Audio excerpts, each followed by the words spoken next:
Hi hello नमस्कार. आज आपण बनवणार आहे पाणीपुरी फ्लेवरचा चिवडा किंवा भडंग म्हणू शकता. चला तर बघूया त्याच्यासाठी काय काय साहित्य लागते. बनवण्यासाठी सर्वात आधी आपल्याला लागणार आहेत 500 ग्रॅम पोहे. पॅकेटमधले पोहे वापरलेत मी आत्ताच पॅकेट खोलले, त्याच्यामुळे ते पोहे कुरकुरीत आहेत, एकदम करून वाजत आहेत. पण तुम्ही जर म्हणजे असं थोडं साठवणीतले असतील तर तुम्ही थोडंसं त्याला गरम करून घ्या, म्हणजे ते कुरकुरीत होतील आणि चिवडाही सादळणार नाही.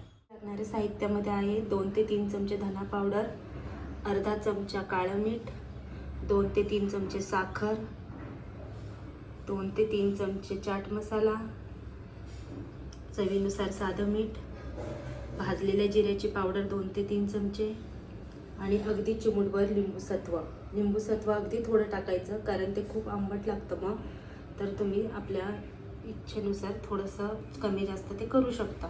जर तुम्हाला आंबट चव आवडत असेल तर तुम्ही थोडं वाढवू शकता, पण अगदी जास्त नाही टाकायचं. सर्व जिन्नस आपल्याला मिक्सरमधून बारीक करून घ्यायचे. मग तयार होईल आपला पाणीपुरी फ्लेवरचा मसाला. हिरव्या वाटणामध्ये आपल्याला लागणारे धुवून चिरून अगदी सुकवून घेतलेली कोथिंबीर, 20 ते 25 धुवून बारीक चिरलेल्या हिरव्या मिरच्या, 1 मूठ कढीपत्ता धुवून सुकवलेला आणि अर्धी जुडी पुदिन्याची पाने. पुदिना, हिरवी मिरची, कोथिंबीर, कढीपत्ता हे सगळं आपल्याला कुरकुरीत तळून घ्यायचं आहे. नरम ठेवायचं नाही, नाहीतर चिवडा नरम पडतो. चला तर आपण हे तळून घेऊया. 200 ग्रॅम शेंगदाणेसुद्धा तळून घ्यायचे आहेत. तुमच्याकडे जर काजू बदाम असतील आणि तुम्हाला आवडत असेल तर तुम्ही ते सुद्धा त्याच्यामध्ये तळून टाकू शकता.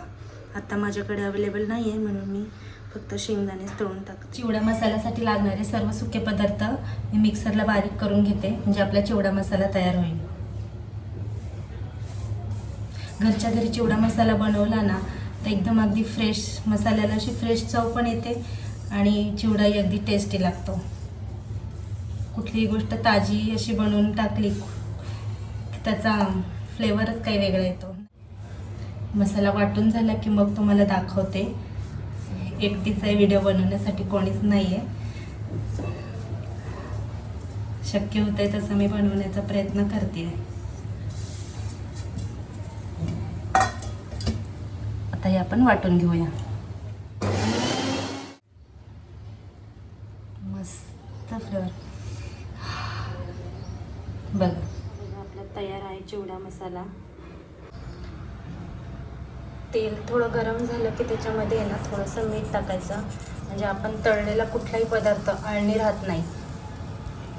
छान गरम झाले. आता आपण त्याच्यामध्ये शेंगदाणे तळून घेऊया. शेंगदाणे अगदी त्याचं साल निघेपर्यंत असं कुरकुरीत छान तळून घ्यायचे. शेंगदाणे मी अगदी मुरमुऱ्यावरतीच लगेच टाकून घेणार आहे. तुमच्या आवडीनुसार तुम्ही काजू बदाम वगैरे तळून टाकू शकता. तेलामध्ये आता मी हिरवी मिरची तळून घेते. पहा, मिरची छान तळून झालेली आहे. आता आपण ही मिरची शेंगदाण्यासोबतच ॲड करणार आहे.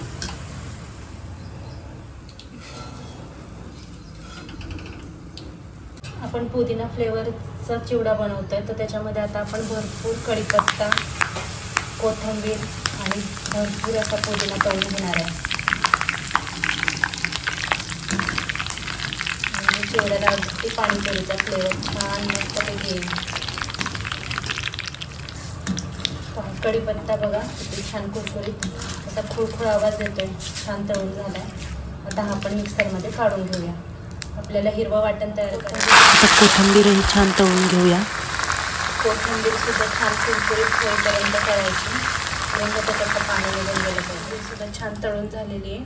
आता आपण ही सुद्धा मिक्सरच्या भांड्यामध्ये काढून घेऊया. आता आपण पुदिनासुद्धा छान तळून घेऊया. पुदिनासुद्धा छान आपला तळून झालेला आहे. आता हा सुद्धा आपण मिक्सरमध्ये टाकून घेऊया.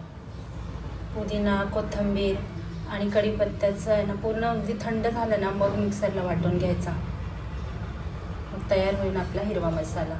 कढीपत्ता, कोथिंबीर आणि पुदिना पूर्णपणे अगदी थंड झाला आहे. आता मी मिक्सरला वाटून घेते बारीक. त्याच्यामध्ये पाणी वगैरे नाही टाकायचं. आपण जे पदार्थ काढताना थोडंफार तेल आलेलं असतं, त्याच्यामुळेच हे पूर्ण अशी छान पेस्ट तयार होते. हे पहा, तयार झाला आहे आपला हिरवा मसाला. आता हा मसाला मी तेलामध्ये थोडा परतून घेते. तेल नाही टाकायचं, पुन्हा तसाच परतायचा. माझ्याकडे मोठं पातेलं नाही आहे ना, मग त्याच्यामुळे मी हा मसाला पुन्हा एकदा थोडा परतून घेते आणि मग मुरमुऱ्यांमध्ये ॲड करणार आहे. आता हा तयार मसाला आपण चिवड्यावरती ॲड करतोय. असं मुरमुऱ्याला छान पीठ लावून घेतलं आहे. आता सर्वात शेवटी मी त्याच्यामध्ये ॲड करणार आहे आपण तयार केलेला चिवडा मसाला, आणि तोही आता मस्त मिक्स करून घेणार आहे. चिवड्याला कलरही खूप छान आला, अगदी असा पुदिना वगैरे मस्त छान लागला आहे असा.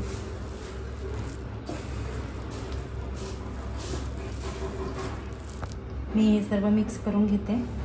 मसाला मी मुरमुऱ्यांना छान लावून घेते चोळून, आणि मग तुम्हाला जवळून दाखवते.